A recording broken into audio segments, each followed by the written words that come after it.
dans ces affaires. Il y a une consanguinité au sommet de l'État. Et donc, j'attends que ça. Donc. C'est que la haute fonction publique a pris le pouvoir. Ce qu'on appelle le macronisme, assez insignifiant. On supprime la direction régionale de l'environnement, etc. On supprime la direction départementale des territoires et de la mer. On supprime les agences régionales de santé. 1200 opérateurs agences. C'est ce qu'on appelle l'État profond. Oui, il existe. Il y a des gens que je connaissais d'avant et qui j'ai des bonnes relations. Les femmes ou hommes politiques viennent plutôt de l'inspection générale des finances, par exemple, de l'ENA, de Sciences Po. La propriété, c'est la condition de la liberté qui est même la condition de la dignité. Donc on retrouve J'ai envie de dire, je suis d'accord avec vous. Mais si vous voulez que les gens, que je sois un espoir, il faut que je puisse vous répondre. Et ça, c'est très important que vous puissiez vous répondre. Parce que c'est ça, comme ça qu'on va relancer le pays. Ouais, absolument. Voilà. Bonjour David Lisnard. Bonjour. Merci de nous accueillir chez vous, j'ai envie de dire, à Cannes, puisque vous êtes surtout maire de Cannes et vous êtes surtout un potentiel candidat à la présidentielle ou représentant politique de premier plan. Vous avez réduit, je crois qu'on peut le dire, de 82 millions la dette de Cannes, sans augmentation d'impôts. Et même en les baissant. On va parler de beaucoup de sujets. On va aborder les États-Unis, on va aborder des sujets qui vous sont chers, qui me le sont également. Bon, la France est en panne, on ne se le cachera pas, j'ai envie de dire, il y a un problème d'état d'esprit, peut-être de mindset capitaliste. Je crois qu'on n'est plus un pays capitaliste, on n'est pas dans la course. Il y a des pays qui le sont, il y a des pays qui le deviennent également, le Moyen-Orient qui prend de plus en plus d'ampleur, il y a des grands pays industriels. Nous étions un pays quand même qui avait une grande part d'industrie, on exportait beaucoup. Aujourd'hui, qu'est-ce qui fait la valeur de la France? On va aborder ces sujets-là, on va aborder le sujet de la retraite également, on va aborder le sujet de la dette. Donc premièrement, puisque je parlais de la dette de la mairie de Cannes, est-ce qu'il y a des idées que vous avez appliquées ici qui sont transposables, elles ne sont pas toutes évidemment, mais d'une mairie à un État pour réduire la dette publique?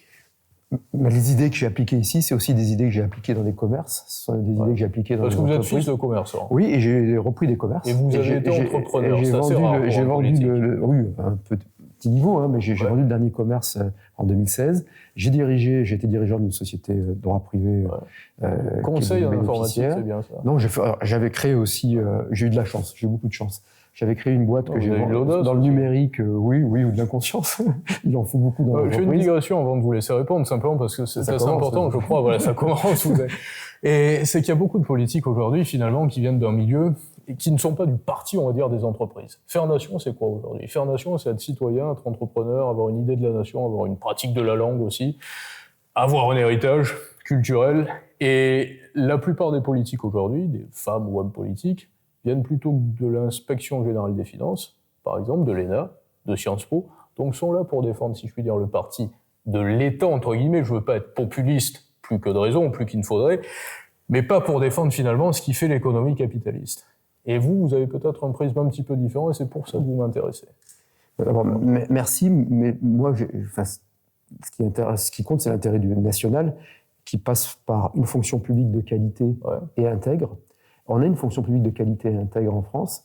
Le problème, c'est que la haute fonction publique a pris le pouvoir à cause des renoncements politiques. C'est ça qu'on appelle l'État profond. Oui, il existe. Aux États-Unis, c'est l'appareil militaro-industriel. En France, vous avez dit l'inspection des finances. Et c'est une réalité. Et la difficulté, c'est comme tout.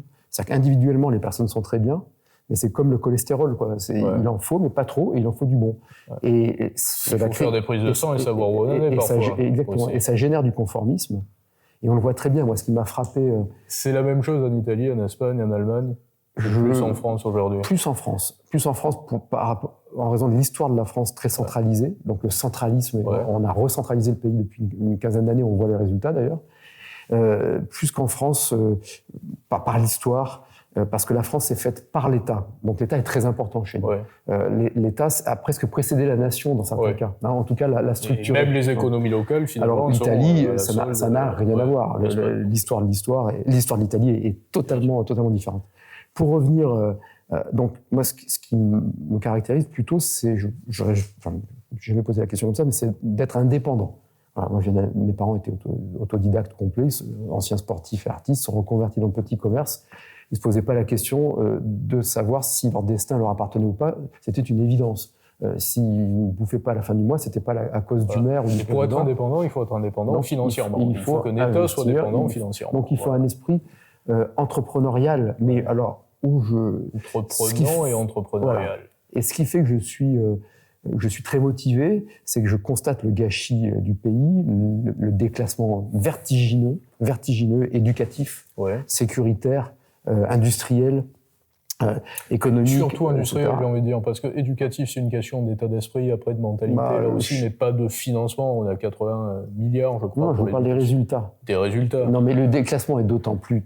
Donc le déclassement éducatif en termes de liquidité, je veux dire, est une réalité. Il est d'autant plus tragique que nous y mettons beaucoup de moyens. Voilà. C'est pour ça qu'il faut changer de système. Et je pense qu'aujourd'hui, dans le pays réel, comme disait Victor Hugo, celui que je parcours avec l'Association des maires de France, moi je suis président bénévole de cette association, je vois un pays qui en fait a beaucoup l'esprit indépendant, entreprenant. Je vois plein de jeunes qui ont envie de bosser. Il y a un effet déformant des grandes villes, des quelques universités, des grandes villes, etc. Et je veux dire, je crois qu'aujourd'hui, finalement, quand on est jeune, puisque vous parlez des jeunes, il y a deux valeurs. Il y a un jeune qui va dire je vais être salarié, celui-ci va parfois se faire salarié ailleurs, à l'étranger, ou entreprendre, et qui va entreprendre ailleurs. Bien sûr, et qui est soit un diplômé d'une grande école, parce qu'on a de très bonnes grandes écoles, c'est encore ce qui reste, alors qu'il y a un effondrement éducatif dans le tout venant éducatif, soit qui est autodidacte, qui sont souvent des très bons patrons, les autodidactes, parce que c'est des gens créatifs, justement, qui n'ont pas l'effet de système. Et on a, donc pour en revenir, pour quitter mon champ de vision et revenir à des choses plus objectives... Votre lecture, on va dire. Ma lecture, ça, c'est pas les solutions, mon approche inductive...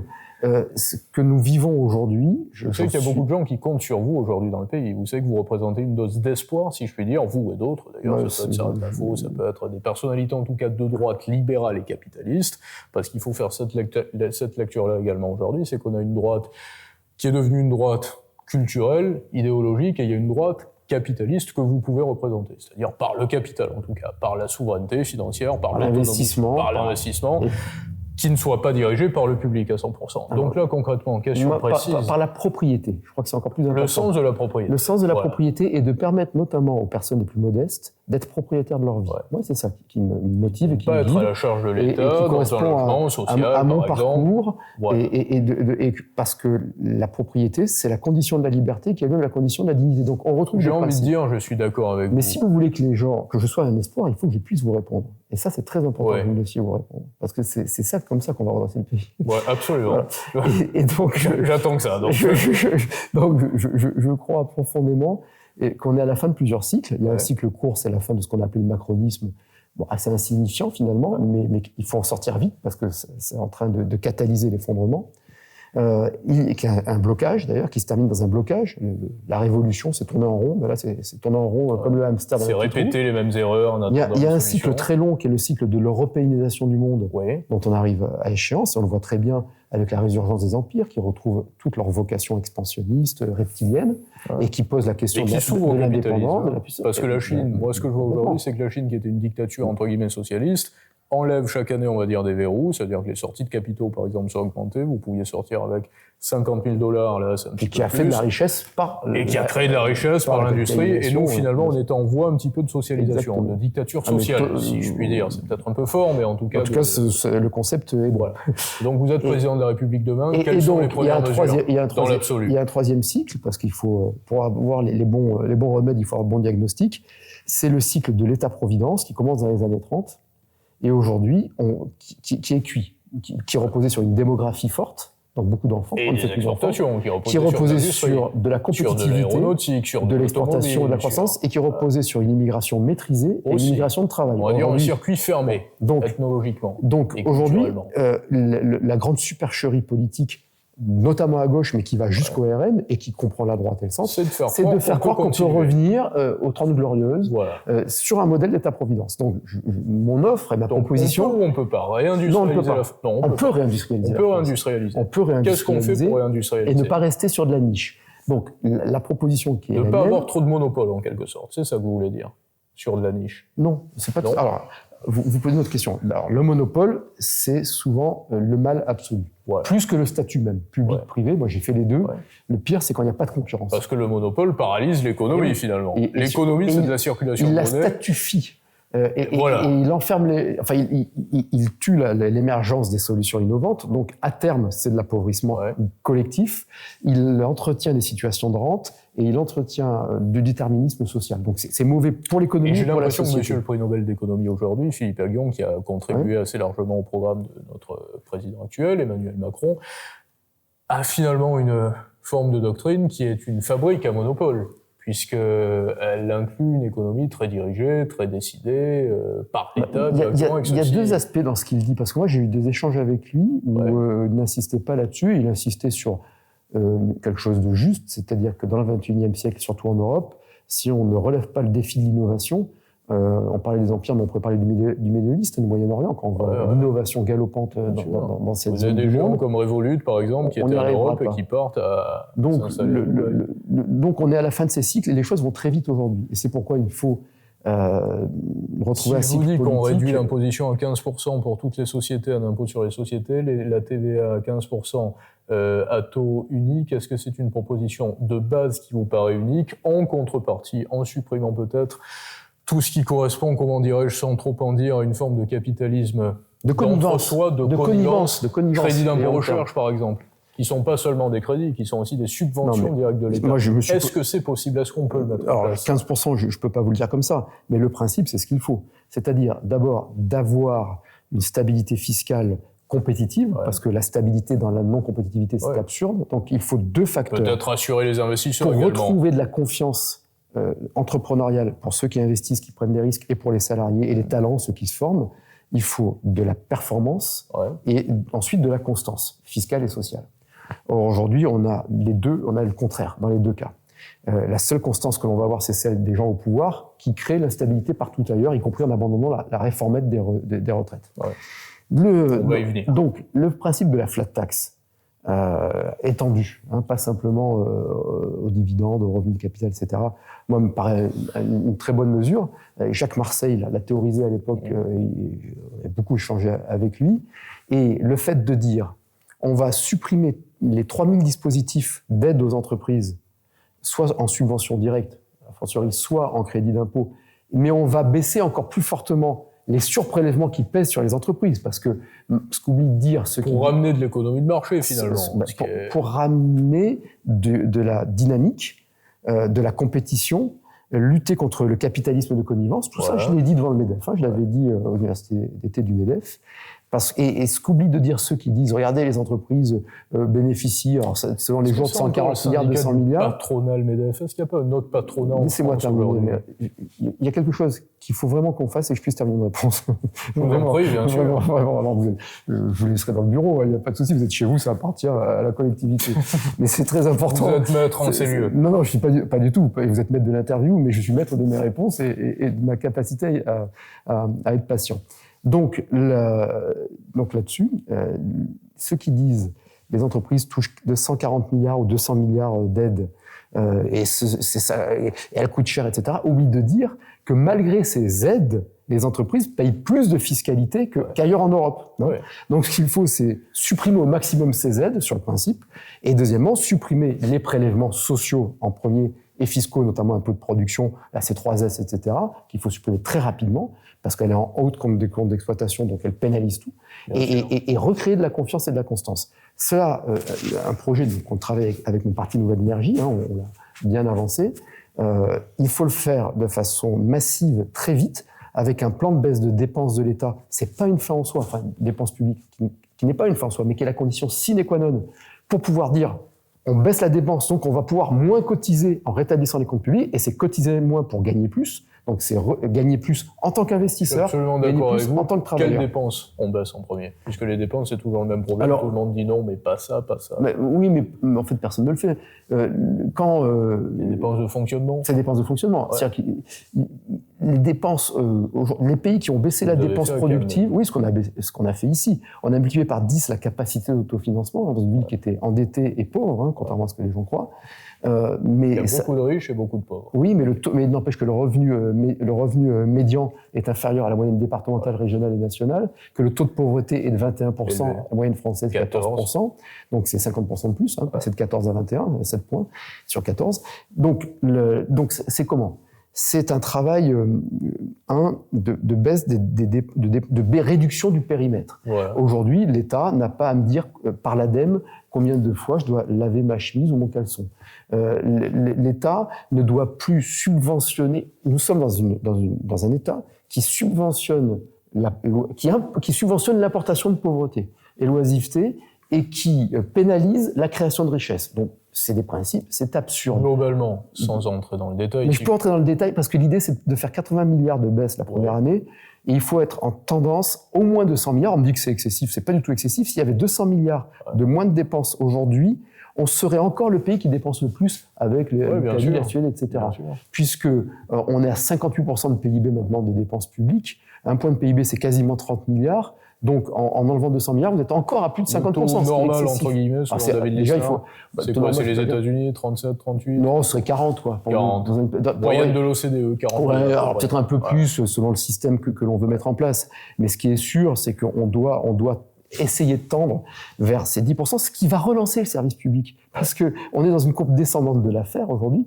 On a des prélèvements qui, facialement, augmentent de plus en plus, sont de plus en plus pénalisants, mais qui tuent la prospérité. Ça va être de pire en pire, parce que les créations de sociétés aujourd'hui, la valeur justement des créations de sociétés tend à... Donc, par exemple, quand vous pensez qu'il y a quasiment 1 milliard d'allocations pour les personnes âgées qui va à l'étranger, c'est débile.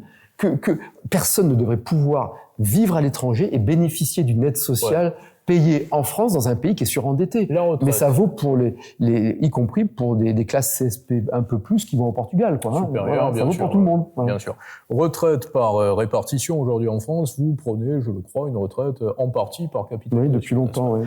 Et plus on attend, plus ça sera compliqué. La retraite par capitalisation, pour être audible, on va dire, du plus grand nombre, c'est avoir finalement une partie de la retraite qui est financée par les marchés financiers, par la bourse, par l'investissement dans la bourse.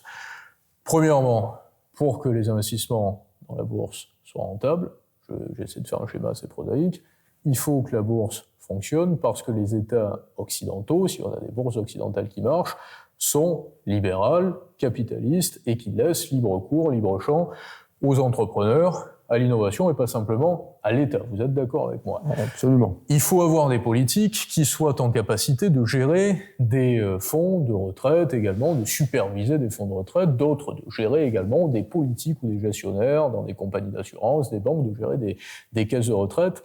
J'ai peur que ce soit pas le cas aujourd'hui. Est-ce que la retraite par capitalisation n'aurait pas été une bonne solution? Je me fais l'avocat du diable, attention. J'ai bien compris. Il y a 15 ou 20 ans, et pas aujourd'hui. Alors moi, ça fait 15 ou 20 ans que j'en parle, mais à l'époque, j'étais pas élu, écouté, voilà. Mais je m'intéressais beaucoup à la chose publique et ça se retrouve dans le marché. Bien sûr. C'est de plus en plus facile à retrouver d'ailleurs. Et c'est vrai que plus on attend, plus c'est difficile. Ceci étant, c'est incontournable. C'est-à-dire qu'il faut une retraite la plus individualisée possible et la plus épargnée possible. Le schéma sur lequel on semble pouvoir travailler de façon... Alors, sachant qu'on ne peut pas augmenter les cotisations en retraite parce qu'elles tuent la compétitivité du pays et elles tuent le revenu disponible. Et donc, ça passe par plusieurs facteurs, plusieurs éléments. Aujourd'hui, la répartition, elle n'est plus possible, ça c'est sûr. On sait que la capitalisation c'est difficile, mais on sait que la répartition c'est une pyramide de Ponzi. C'est fini. Et on trahit les actifs d'aujourd'hui. En leur disant qu'ils auront une la jeunesse. C'est d'un cynisme absolu. Un pays qui sacrifie l'avenir pour son confort présent est un pays cuit. Un jeune qui n'est pas un jeune entre deux âges à 40 ans aujourd'hui. C'est pour ça que quand je vois des jeunes qui manifestent parfois contre les réformes de la retraite, regardez, je dis, c'est du masochisme aigu ou de l'idéologie, c'est vraiment, comme disait Jean-François Revel, ce qui réfléchit à votre place. Donc, pour revenir là-dessus, il faut effectivement ne pas indexer les retraites au moins de plus de 2 000 euros et que le différentiel aille pour alimenter cette retraite par capitalisation. 2, on doit travailler branche par branche, entreprise par entreprise, pour qu'il y ait une forme de participation. Alors, ces mots sont très connotés en France, mais qui soient des systèmes de retraite par capitalisation. Le tout, c'est qu'il y ait une universalité de la capitalisation.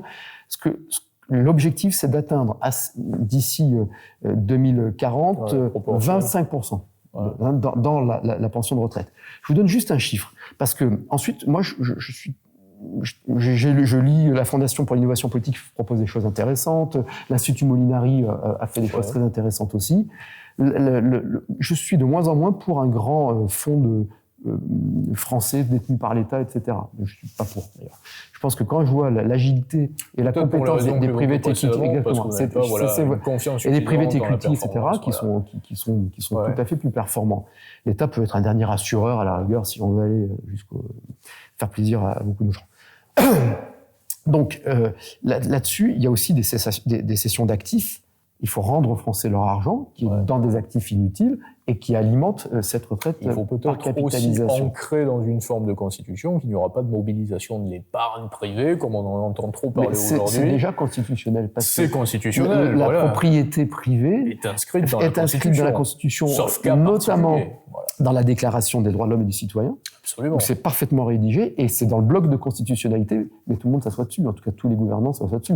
Bon. Mais même chez LR aujourd'hui, je veux pas que vous dissonance dans votre parti, mais Éric Ciotti s'est montré, c'est assez regrettable si je puis dire, pas forcément farouchement opposé à la mobilisation de l'épargne, c'est-à-dire la gestion de l'épargne. Il n'est plus chez LR. Il n'est plus chez LR, mais je veux dire, par rapport à cette droite... C'est pas lui qui a été le... Et je pense que c'est un des plus libéraux dans ce qu'il dit. Voilà, parce qu'il fait partie des plus libéraux. Mais d'ailleurs, c'est LR souvent, enfin, où les gens... C'est pour ça que je dis que vous êtes peut-être le seul à avoir tant de témérité aujourd'hui sur cette ligne-là, avec Sarah Knafo. Parce que j'y crois et j'ai envie de la faire gagner. Voilà, j'ai envie de la faire gagner. Il y a des contradictions partout.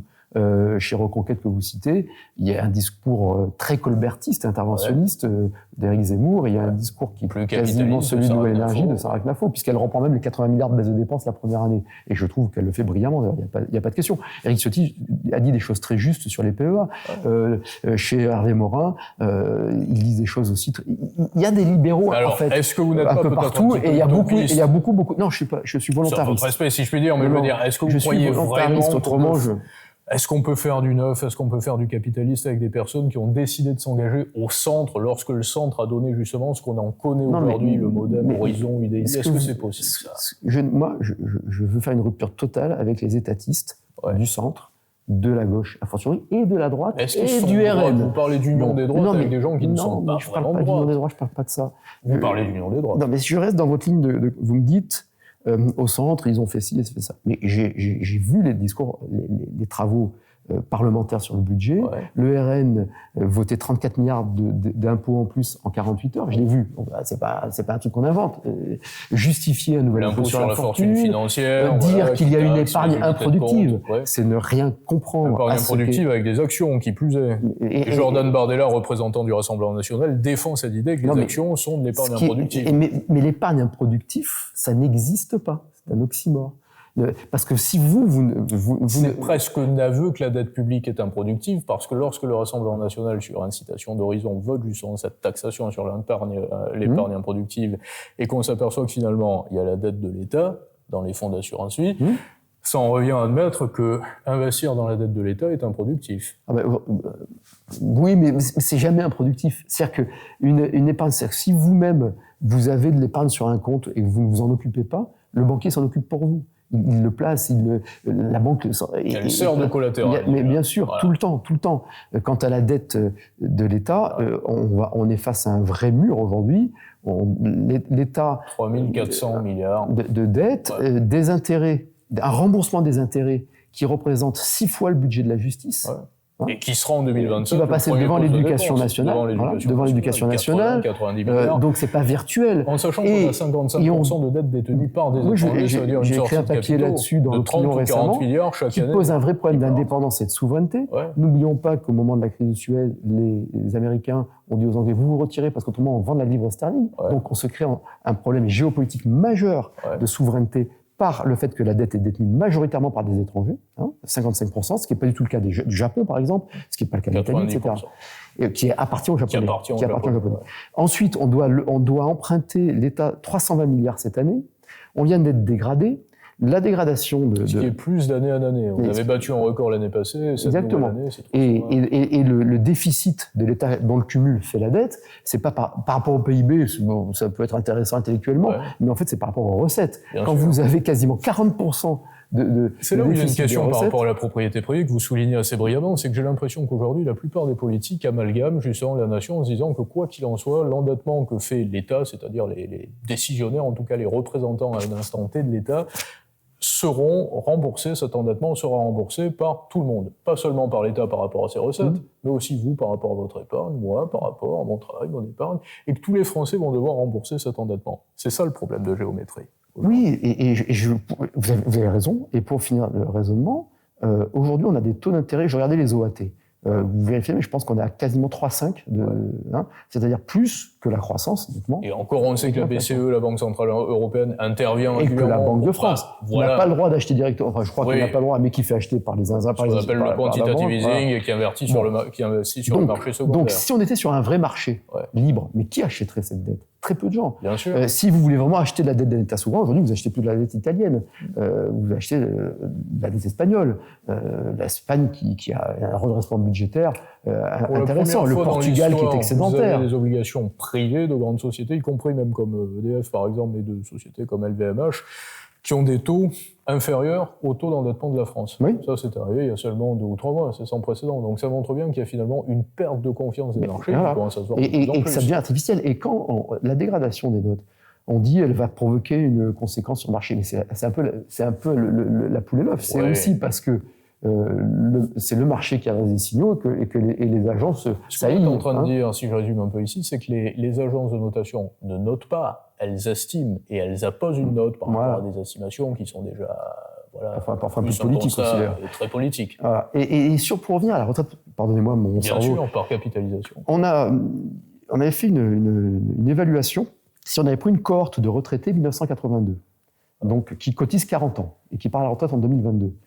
S'ils avaient mis 10% SMICAR, et qui restent SMICAR toute leur vie, donc des gens qui restent pendant 40 ans au SMIC, 10% de cotisation sociale pour une retraite par capitalisation uniquement dans le CAC 40 et son prédécesseur, en intégrant tous les crashs. Donc le subprime 2000, 87, enfin tout ce qu'on a connu, sur le CAC 40, ce qui est le plus plan-plan du financement. Dont d'ailleurs les dividendes vont à l'étranger en grande mesure. Bon, bref, c'est un autre sujet. Le chiffre d'affaires des grandes sociétés du CAC 40 est beaucoup plus fait à l'étranger aujourd'hui. Mais heureusement qu'ils payent des impôts en France encore, et donc on devrait les remercier tous les jours de gagner de l'argent ailleurs et de payer leurs impôts en France, comme LVMH, et avec de belles valeurs, les Air Liquide, tout ce qui résiste au temps. Contributions exceptionnelles également sur les hauts revenus. Donc on devrait leur en savoir gré. Donc ce SMICAR, cette personne au SMIC qui cotise 10%, au bout de 40 ans, pouvait bénéficier d'un capital de plus de 320 000 euros, uniquement en plaçant dans le CAC 40. Et donc pouvait en tirer une pension, s'il ne reprenait pas le capital, qui était de 400 euros supérieure par mois à ce que lui apporte la retraite par répartition sur ses 40 ans, où il a cotisé 18%, et pas 10%, et sur une période démographique qui est bien plus favorable que maintenant. Donc, la capitalisation est très compliquée à mettre en œuvre, surtout les premières années, et ça sera de moins en moins difficile au gré du temps. Mais elle est nécessaire, mais elle est incontournable. Parce que, je le répète, moi, mon ambition, c'est de faire en sorte que le pays retrouve du rayonnement, de la prospérité, qu'il soit respecté, et que les individus de tout milieu puissent avoir un espoir social, et puissent être propriétaires de leur vie. C'est pour ça que j'insiste beaucoup sur l'instruction, le redressement de l'école, la libération de l'école. Il faut libérer les rues des voyous, libérer l'école de l'idéologie gauchiste et de la carte scolaire, de la sectorisation. Il faut faire ce que Milton Friedman avait théorisé et qui a marché ailleurs, c'est-à-dire que ce soit les parents qui choisissent où ils mettent l'enfant et que le financement public faisait triompher l'Occident finalement pendant des années. L'Occident triomphant, c'était cet Occident libertarien entre guillemets qui représentait la science, la science, notamment l'industrie. Peter Thiel, Elon Musk ou Javier Milei comme politique qui dit quand même qui va très fort avec des mots très corrosifs à l'endroit de l'État, c'est assez particulier pour un politique, pour un chef d'État. Ces mouvements-là, on les voit ailleurs, mais on les voit pas ici. Est-ce qu'il y a un milliardaire, est-ce qu'il y a un politique de premier plan, à part vous, j'ai envie de dire, justement, qui porte ces valeurs-là? Oui, mais d'abord, je pense qu'on s'en sortira qu'avec un renouveau civique. Je pense que beaucoup de Français portent cela. Ils sont attachés à un État qui est fait pour le régalien, parce que c'est pour ça qu'il a été inventé, depuis que l'homme est un loup pour l'homme, et donc un État qui doit Les dépenses régaliennes par rapport à la totalité de la dépense publique aujourd'hui... ont diminué, et même par rapport au budget... Ça doit être 300 milliards au plus large à peu près, sur 1600 milliards de dépenses publiques. C'est à peu près ça. C'est ça, parce que c'est à peu près 6 points, donc...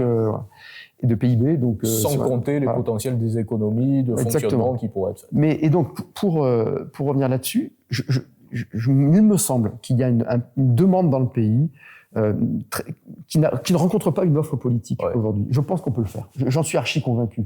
Quand je parle de retraite par capitalisation, avec des ouvriers, avec des salariés pauvres, mais autrement, moi, je reste chez moi. Je vais en Italie, et puis je suis dans l'américaine, je suis merveilleusement bien.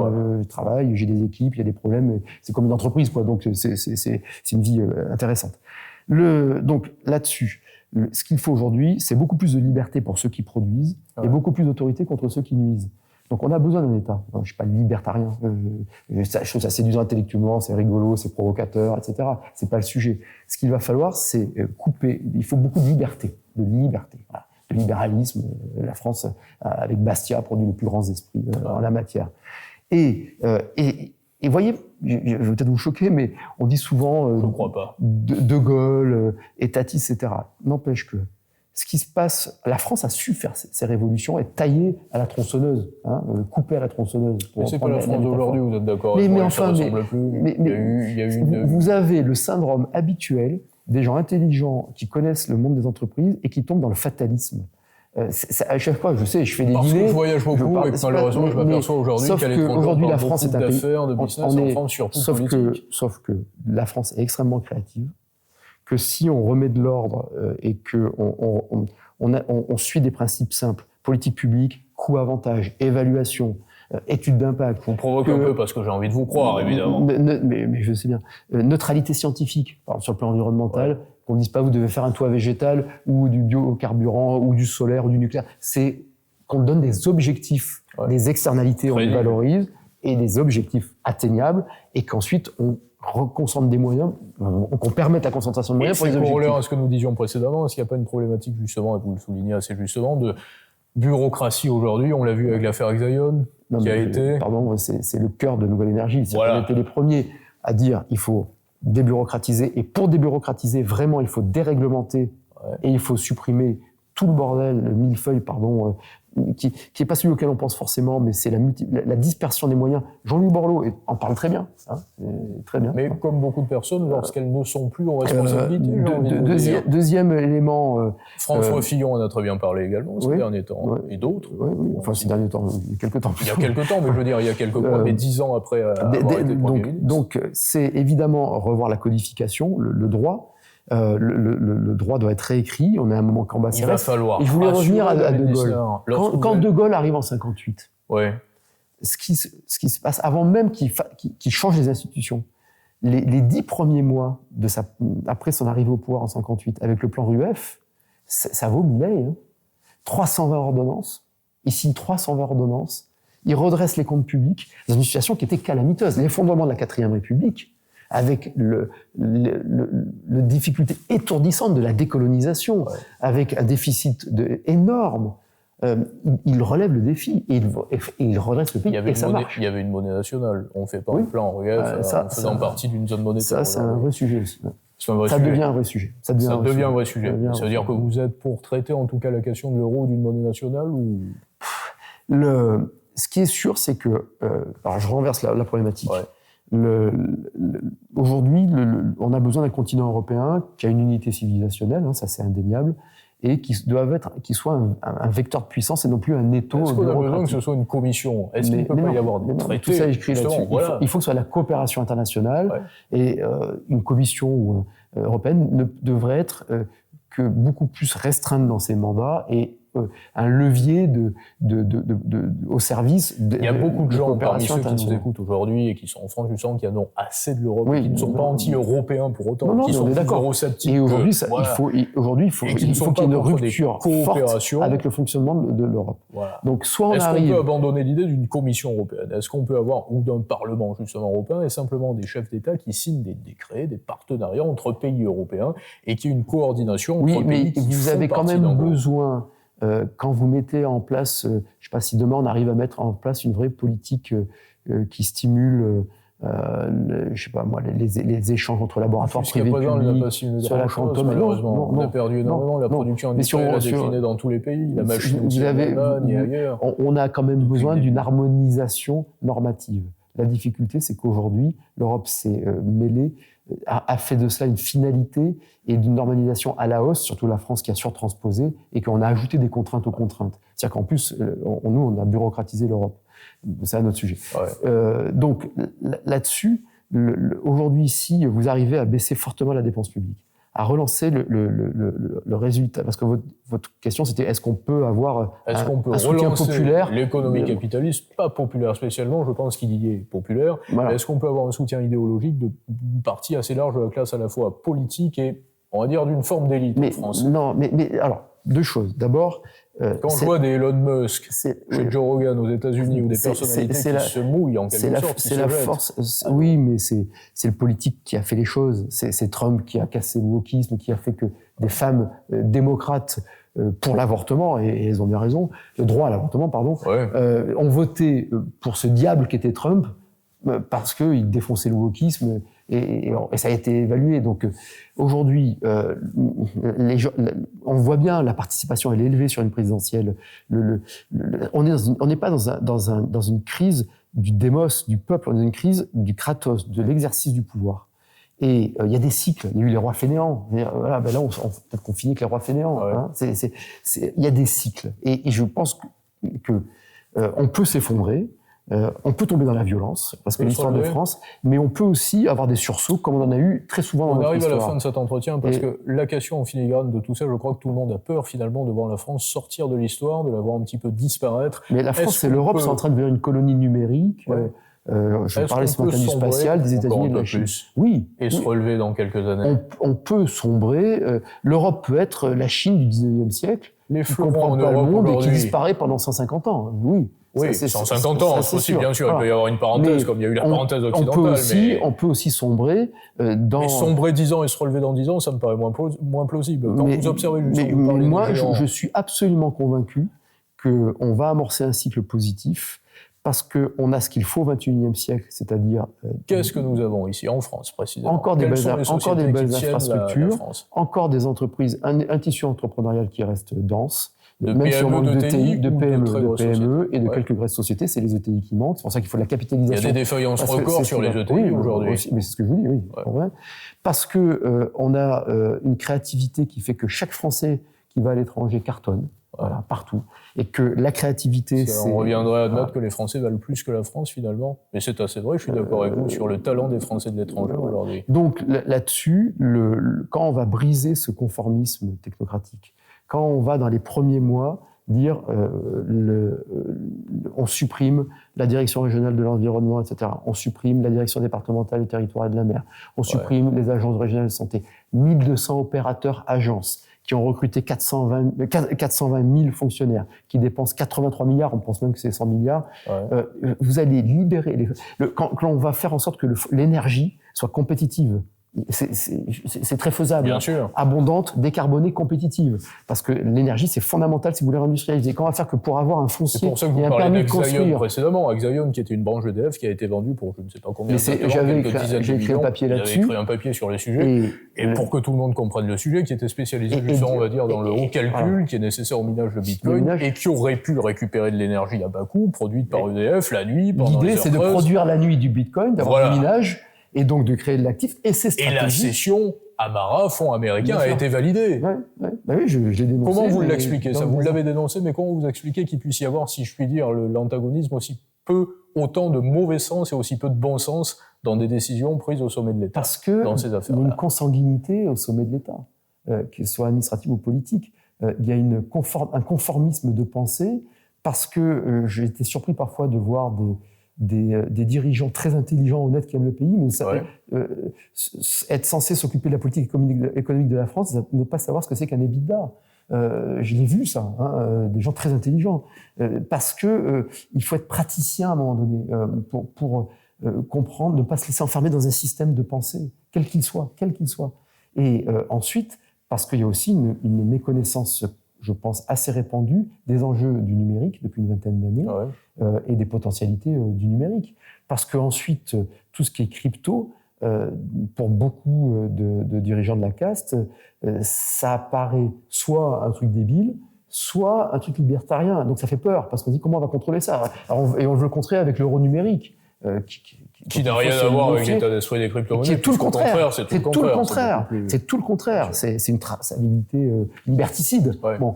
Donc, vous me posez, il y a beaucoup de choses qui sont très floues parce que j'aimerais aller beaucoup plus loin, mais il faut arriver à démontrer que l'intérêt du pays va passer par un plan de réforme massive, de déréglementation, avec des règles simples, compréhensibles, un système fiscal simple, compréhensible, stable et compétitif par rapport au reste de l'Europe. Hein. Une amnistie, parce que ce que je vous disais précédemment, c'est pas de la mythologie. Il va falloir rassurer à la fois les investisseurs pour qu'ils restent ici. Et ceux pour qu'ils reviennent. Et pour qu'ils reviennent. Comme l'a fait l'Italie. Peut-être également aussi une amnistie à rassurer pendant quelques années en disant vous n'aurez pas de redressement après, si vous ramenez de l'argent qui était sorti, qui était parti dans des... Vous savez, les effets... Luxembourg. Alors, vous qui êtes du monde économique, mais regardez les bulles.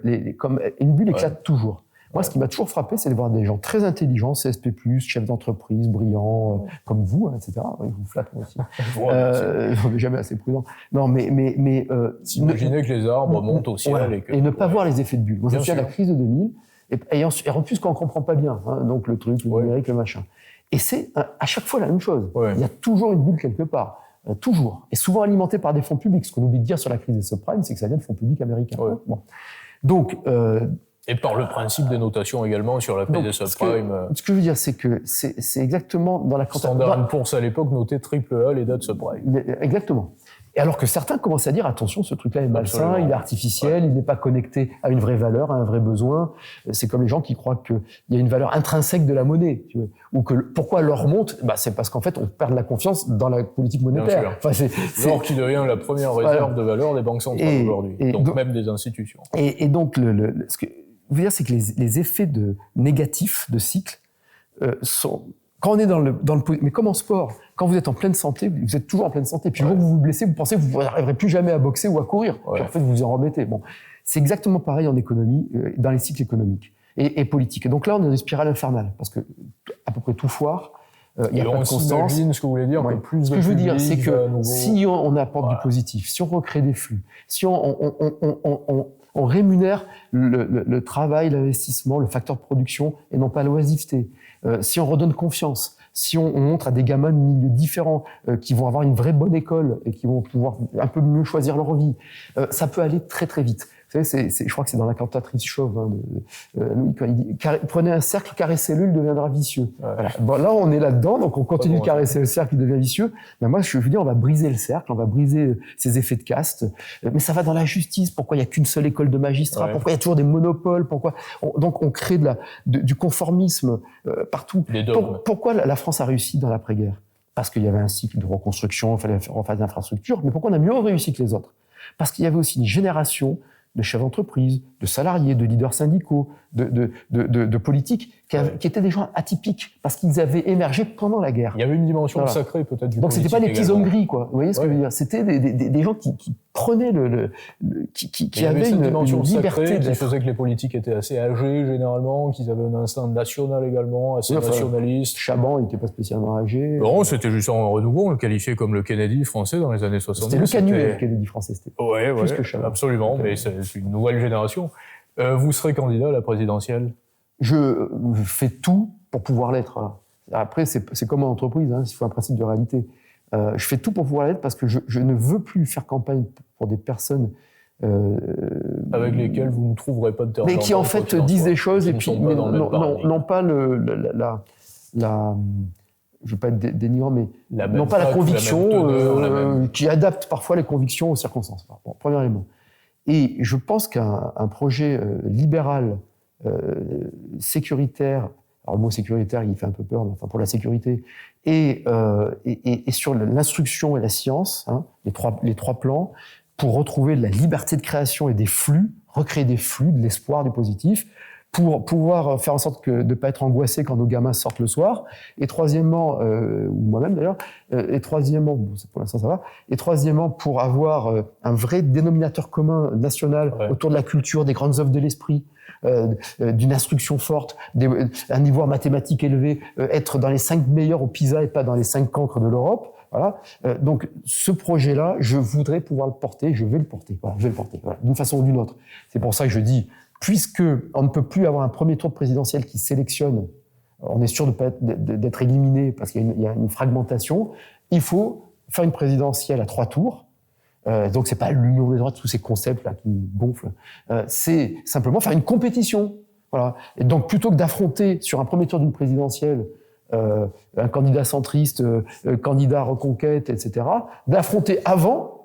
Parce qu'on pense qu'il y a quand même quelques points communs pour remettre de l'ordre, réformer la justice pénale des mineurs, maîtriser l'immigration, donc faire des référendums pour sortir du carcan des jurisprudences européennes. Il va falloir passer en force, hein, il faut être costaud, pour libérer la création économique et pour redonner de l'espoir, notamment aux classes populaires, je parle quand même marxiste, aux classes populaires que je connais bien, voilà, et d'avoir une bonne école pour être en sécurité dans la rue, de pouvoir avoir un projet professionnel, de pouvoir se loger, parce qu'on arrête avec des lois qui sont des lois collectivistes, qui flinguent l'immobilier, qui font qu'on peut plus signer un permis, que le droit de l'urbanisme est abscon. Qui sanctionnent le marché et la liberté. Mais bien sûr, et donc qui font de ce qui devrait être l'exception, c'est-à-dire en subsidiarité, l'intervention publique quand le marché ne fonctionne pas, pour régler des cas particuliers, qui en font la règle, et donc qui entretiennent la fin du marché, et qui font qu'aujourd'hui, vous n'avez plus de foncier pour faire dire une entreprise, vous n'avez plus de foncier pour faire des appartements, les appartements que vous avez le DPE qui fait que vous ne pouvez plus les louer, enfin, ce système est dingue. Et on n'a jamais dépensé autant d'argent en social, 900 milliards, un tiers du PIB en politique sociale, on n'a jamais autant eu de SDF dans nos rues. Je le vois à Cannes, je le vois à Paris, je le vois partout, je le vois partout maintenant. Même dans les aéroports, vous avez des SDF qui viennent, parce que donc ce système crée de la pauvreté. Et pour recréer de la vraie justice sociale, il faut de la liberté. Voilà. Il faut à un moment donné miser sur l'émulation individuelle. Je voudrais casser tous ces clichés. Donc aujourd'hui, ça passe par la présidentielle. Ça veut dire, par le fait, pour terminer, d'assumer qu'il y a une liberté dans certaines inégalités aussi, qu'on puisse réussir en France, que ce soit... C'est ça surtout qui manque aujourd'hui. La nature est inégalitaire. Voilà. La nature est inégalitaire et l'inégalité... c'est ce qui essaie de gommer l'idéologie gauchiste assez dominante. Oui, bien sûr, mais je crois que c'est le grand clivage. C'est pour ça que je pense qu'il y a encore une gauche et une droite. Et tant mieux. Et je respecte tout à fait la gauche qui est conforme, lorsqu'elle reste conforme à l'universalisme républicain, qu'elle ne le trahit pas comme l'extrême gauche qui est devenue raciste, antisémite. Antisémite, surtout. Voilà. Mais une forme de racisme aussi, c'est la même chose. Oui, de xénophobie. Puis et néofasciste, quoi, voilà, tout simplement. Il y avait un intérêt très électoraliste, bien sûr, on peut dire. Très cynique. Mais c'est eux qui se font bouffer. Ils sont idiots utiles. Enfin, ils pensent instrumentaliser les musulmans, etc., mais ils se font bouffer par les islamistes, c'est-à-dire par la déviance politique. C'est pour ça que vous parlez beaucoup de sécurité. Je crois que vous recevez en visite dans quelques minutes, après cet entretien, le garde des Sceaux, Gérald Darmanin. Donc, dernière question, quel rapport entretenez-vous avec la Macronie au sens large du terme, c'est-à-dire avec les représentants du gouvernement ou apparentés au centre macroniste? Je ne peux pas vous répondre comme ça. J'ai toujours condamné... Il y a une camaraderie en privé? Non. Alors, il y a des gens que je connaissais d'avant et qui j'ai des bonnes relations. Quand je vois Le Cornu, camaraderie est un grand mot, mais cordialité. Au-delà de la politesse, il y a une cordialité. Gérald Darmanin, je l'ai connu depuis très longtemps aussi, etc. En revanche, beaucoup de ces personnes-là nous ont dénigrés. Hein. Quand on a refusé d'aller avec eux, on dit on est le camp de la raison, vous êtes tous le camp, soit des populistes, soit des ringards, etc. Moi, j'ai refusé d'y aller, et j'ai bien fait, parce que le en-même-tentisme était voué à l'échec. Quand vous conduisez, vous ne pouvez pas aller à droite et à gauche en même temps, vous finissez dans le mur. Bon, on est dans le mur, comme ça. Oui, parce qu'Emmanuel Macron se revendiquait du socialisme à une période, il a été même encarté. Ils se revendiquent de tout en même temps. Donc c'est bien la difficulté. Comprendre la complexité du monde, c'est formidable. Ne pas savoir trancher et décider, c'est calamiteux. Et quand on est patron, c'est bien d'être intelligent, mais pas être trop idiot. La plus grande valeur de l'entrepreneur, j'ai toujours pensé que c'était de prendre une décision. Bien sûr, la plus grande difficulté, c'est de prendre une décision, de fixer un cap. On ne peut pas procrastiner, mais même dans une vie, on ne peut pas procrastiner. Bien sûr. Vous devez décider, vous devez trancher, et prendre beaucoup de décisions. Et aussi avoir un comportement qui soit en phase avec ce que vous dites. Ce que vous êtes, ce que vous faites, ce que vous dites doit être aligné. C'est comme ça qu'on établit la confiance. Dans une entreprise, dans un groupe humain, et je pense dans un pays. Voilà. On peut ne pas être d'accord, on peut ne pas pouvoir supporter quelqu'un, mais moi je le vois dans ma commune, peut-être que je me voterai si je me représente au municipal, mais j'ai l'impression qu'il y a plutôt une communion avec même les gens qui sont pas d'accord avec tout ce que je dis, ou qui même n'apprécieraient pas ma personnalité, respectent ça, que je suis cohérent. Voilà, une honnêteté, quoi. C'est comme ça. Donc, pour répondre à votre question, moi, j'ai refusé d'y aller à plusieurs reprises, dès 2017, c'est vérifié et vérifiable. Et je pense que... Gérald Darmanin, tout à l'heure, a beaucoup dit de mal de LR, de UMP, etc., quand il a quitté le parti.